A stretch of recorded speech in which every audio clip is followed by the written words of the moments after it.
my key in the on position. I'll be looking for my ABS light to turn on and off. Alright, in this case it did, indicating that's working properly. So now I'll be starting off with my 6 items. My seatbelt, making sure it's not ripped or torn, and that it buckles and unbuckles properly. My gear shift, making sure it's always in neutral. My brake knobs, not cracked or broken and fully pulled out.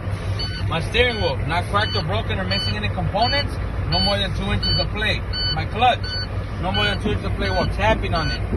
My air gauges should be reading below 80 psi. In this case they are, so I'll be safe starting my vehicle. Clutch in, neutral, truck on. Release clutch slowly. So for my first test, I'll be doing my apply leakage test. My apply leakage test, I should not lose no more than 4 pounds of psi within 60 seconds.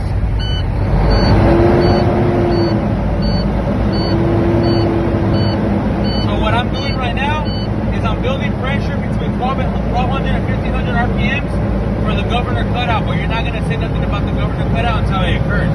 Because we used to say it as a test, but we're not mentioning it as a test.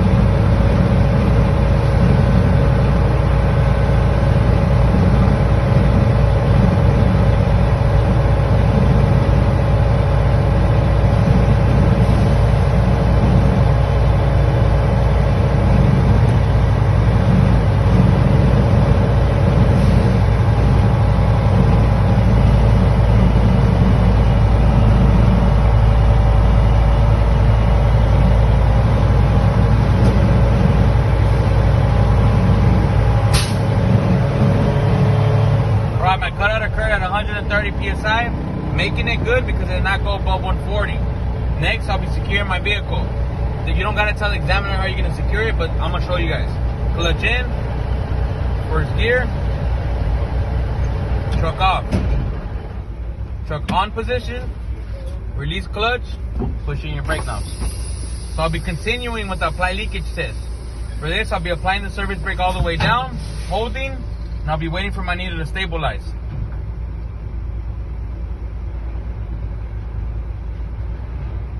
So my needle stabilized at 100 psi. My time starts now. So for this test, you guys will be waiting a whole 60 seconds, but I'm not gonna wait the whole 60 seconds right now. 30 seconds I went by and I'll be listening for any air leaks. 60 seconds are up and my needle still stabilized at 100 psi, making it a good test because I did not lose no more than 4 pounds of psi within 60 seconds. Next, I'll be moving on to my low pressure warning device. My low pressure warning device should come on between the ranges of 55 and 75 psi. For this, I'll be fanning my brakes. You want to fan slow so you don't go past the mark. Because if you go too fast, the needle will drop too much and you guys will fail.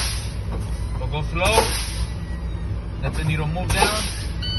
Alright, so my light and alarm activated at 60 psi, making it a good test because it activated between the ranges of 55 and 75 psi. Next, I'll be moving on to my spring pop-out. My spring pop-out should occur between the ranges of 20 and 45. For this, I'll continue fanning the brakes. So for this one, you want to go a little bit quicker. Why? Because you want to give it pressure to push them out. Alright, my spring pop-out occurred at 31 psi, making it a good test because they popped out between the ranges of 20 and 45. So now I'll be performing a safe start, clutch in, neutral, truck on. Release clutch slowly, and we're going to build max pressure. We're going to ram between 1200 and 1500 RPM.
washer. Next, I'll be testing my brakes in the following order: parking, emergency, trailer, and service. PETS, parking, emergency, trailer, and service. Well, first I'll be putting my truck in a low gear. First, I'll be testing the parking brake. To test the parking brake, I'll disengage the emergency brake. For this test, I'll be letting go of the clutch slowly until I feel a slight tug. Alright, my truck and trailer did not move, indicating that the parking brake is working properly.